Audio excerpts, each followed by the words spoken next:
Hello, everyone. Good afternoon, good morning, and good evening. I am Josh Ortiz.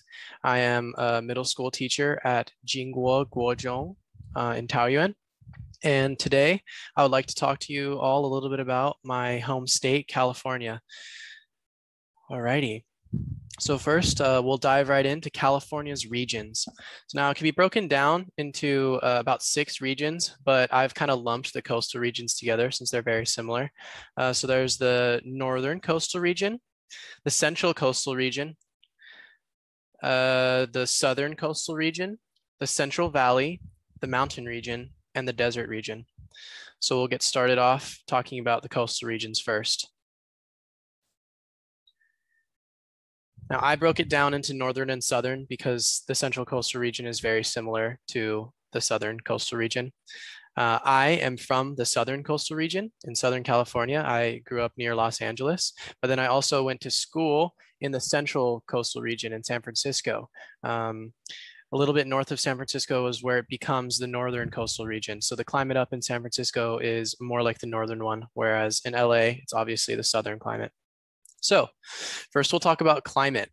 In the northern coastal region, it is cool, but never really cold. However, during the wintertime in the mountains, it will get very, very cold and there will be snow.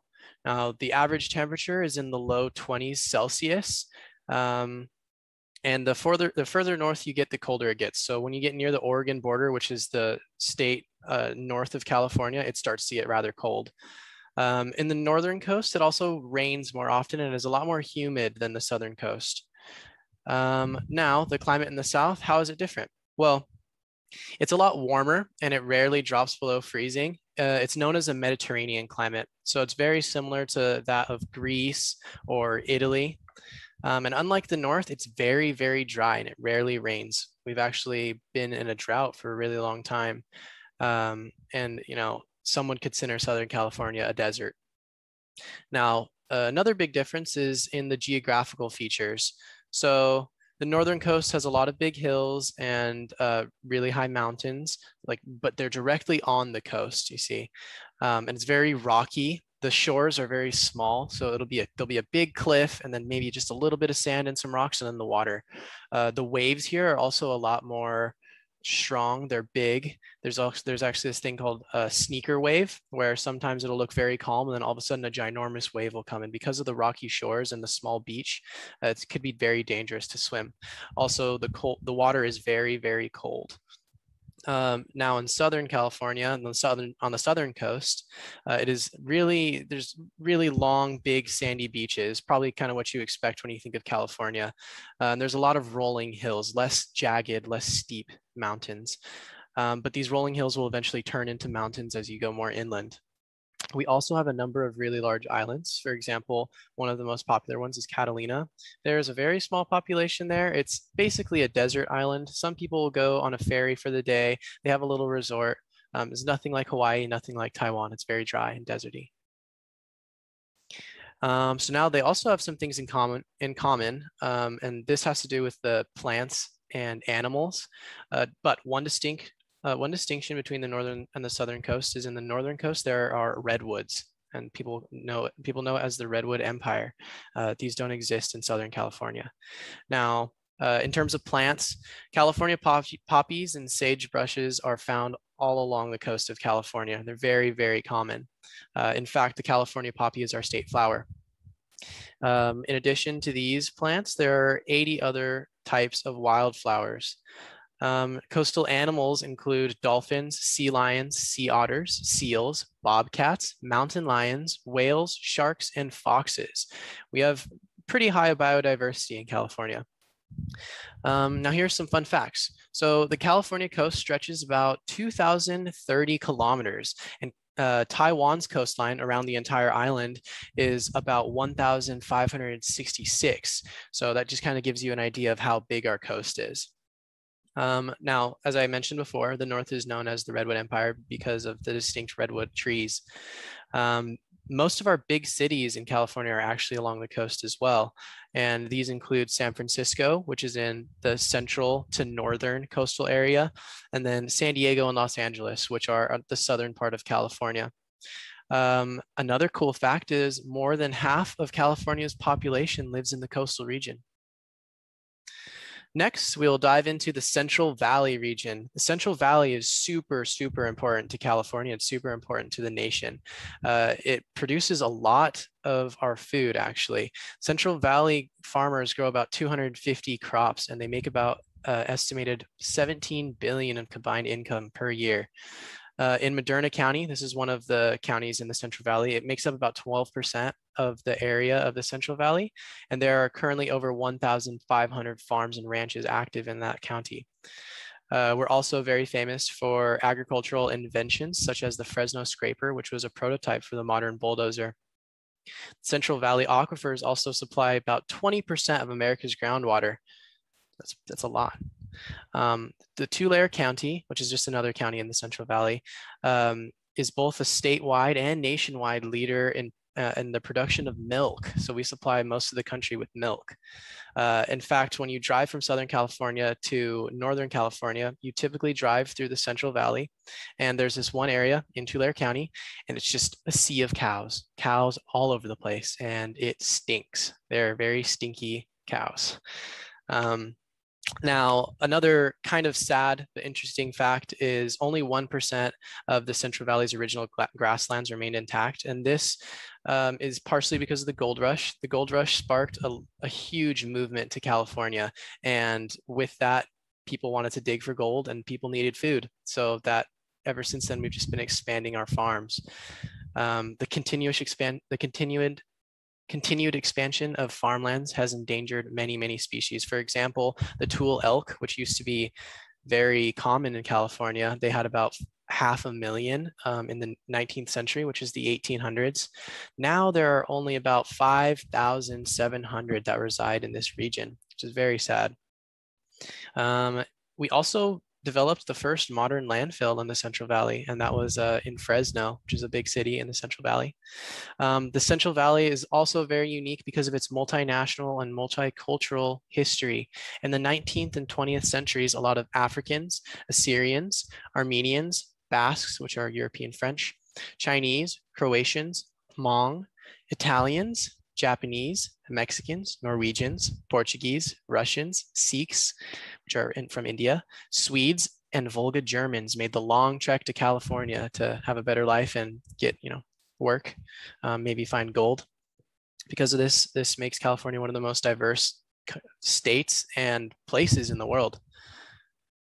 Which is one thing I really like about California. I descend from Swedish people and Mexican people. All right, so now we will watch a couple of quick videos about the desert and mountain regions.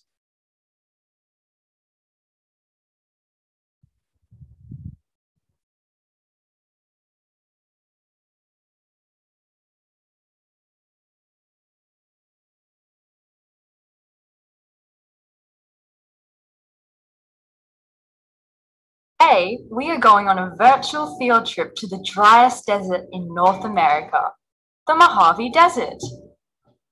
The Mojave Desert's 47,877 square miles stretch mainly across southeastern California and southern Nevada, with small areas passing through Utah and Arizona.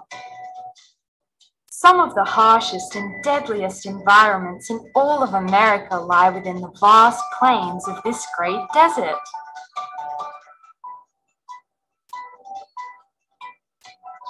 Death Valley National Park, as the name suggests, is an extreme barren landscape in the Mojave Desert, where temperatures often soar above 120 degrees Fahrenheit. The hottest ever recorded temperature in Death Valley is 134 degrees Fahrenheit. Inside Death Valley National Park, 282 feet below sea level, lies Badwater Basin. While it may look like a snowy wonderland, the ground is in fact covered in a thick layer of salt. The extreme heat of the desert causes the water to evaporate rapidly, leaving behind minerals such as salt. All right, now let's watch one about the mountain region. Hi, today I'm here to talk to you all about why the mountain region in California is the coolest region in California. Well, first of all, there are two different mountain ranges in California. There are the Sierra Nevadas and the coastal ranges. Well, what's super cool is Sierra Nevada in Spanish means snowy range. Can you see where I am? Can you guess where I am? That's right, I'm in the Sierra Nevada mountain range. The Sierra Nevadas also have the highest peak in California, and it is called Mount Whitney, and it is over 14,000 feet high. That is super high. The air is really thin. Whew, the altitude makes it hard to breathe up here. So also in the Sierra Nevadas, we have the giant sequoia trees, and these are just huge, giant trees. They're not the tallest. Those are the redwoods over in the coastal region. The coastal region has the tallest, but in the Sierra Nevada, we have the biggest.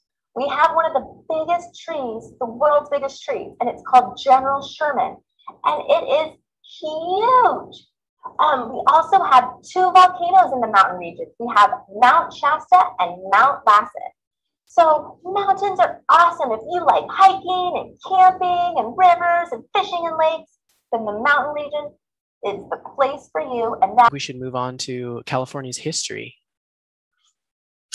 So let's get that up here real quick. All right. So the history of California is really, really long.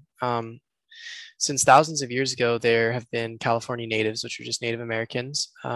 And some of the major tribes include the Chumash, Mojave, Yuma, Pomo, and Maidu. Because they were separated by the big mountain range that we just learned about, their languages and cultures are a lot different than those Native Americans from the eastern part of the United States. In fact, each of the tribes in California even had their own languages and their own little unique culture. In general, these tribes were very peaceful, and they kind of just focused on their own prosperity. They tried to hunt, fish, and gather. Very rarely did they have war. The next part of our California history was when the Europeans discovered and arrived in California. The first European arrived in 1542, and they were sponsored by the Spanish, but it was actually a Portuguese sailor, and his name is Juan Rodriguez Cabrillo. And later, in 1579, British explorer Sir Francis Drake, he claimed what is now known as San Francisco for the Queen of England. But because it's so far away from Europe, you had to go all the way from Europe down through the Atlantic Ocean, down around South America by Antarctica, and then all the way back up again. Because of this, it didn't really catch on as a colony until much, much later. So the next big phase of California history was the Spanish. So they set up a lot of missions along the coast of California, and they began this in 1769. In total, they built 21 missions. And why did they build these missions? Well, one of their big things was to spread Catholicism, and they really wanted to spread Catholicism and educate the local natives. Today, you could travel along the coast on the exact same road that they actually traveled on. It's called El Camino Real, and you could drive all the way up, and it connects every single mission. They also built forts called presidios. These are just military forts to protect the missions. And then their small towns were known as pueblos. That's how you say it in Spanish. One of the presidios became a big city. Some of you might know it, San Diego. And then one of the missions became a really, really popular city, Los Angeles. Now, the next phase of our history was, again, still with Mexico, but when Mexico was with Mexico after they gained their independence from Spain in 1821. California then became a province of Mexico. The Mexicans established large cattle ranches and farms known as rancheros and ranchitos. And those who settled in this area were known as rancheros, which basically just means farmer, like a rancher. Some of my ancestors actually were rancheros, but they were rancheros in Texas, because that also used to be a province of Mexico. In Northern California, beaver fishing and fur trade was really big. Now, the next phase of history was the Bear Republic. So a lot of Europeans and other settlers came to California via the Oregon Trail, and soon they decided, hey, we don't want anything to do with Mexico anymore. We just want our own country. So they started a revolt in 1846, and they started the Bear Flag Republic, which is where we get our California flag from. Not long after, though, however, during the Mexican-American War, California was claimed by America and became an American territory. And in September 9th, 1850, California became the 31st state of America. The next big phase was the gold rush, and the gold rush in 1848 began in 1848 with the discovery of gold at Sutter's Mill. But most of the people came with in 1849, which is why we have the famous football team, the 49ers. Between the years of 1848 and 1855, there were about 300,000 people that moved to California in search of gold. And this is the last bit of history. Immigration in the early 1900s. So because of the economic prosperity and the agricultural boom and job opportunities in California, a lot of people who maybe were struggling in their own countries or whose own countries were facing civil war or economic struggles, they decided to move to California. And all those who immigrated via boat, they had to be processed at what's called Angel Island, and that was in the San Francisco Bay. In fact, almost 20,000 Chinese immigrated from 1910 to 1940.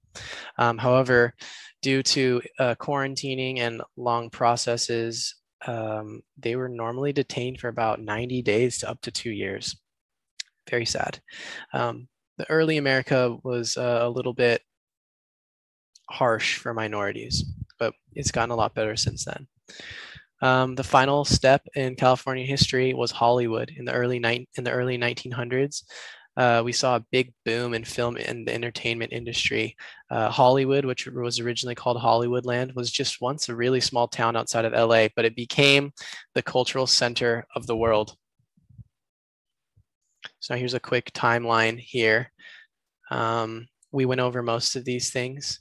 Here, you could read them while I explain these pictures. So here, this was in 1909. There was a really big earthquake and it destroyed most of San Francisco. And here is the San Francisco Golden Gate Bridge.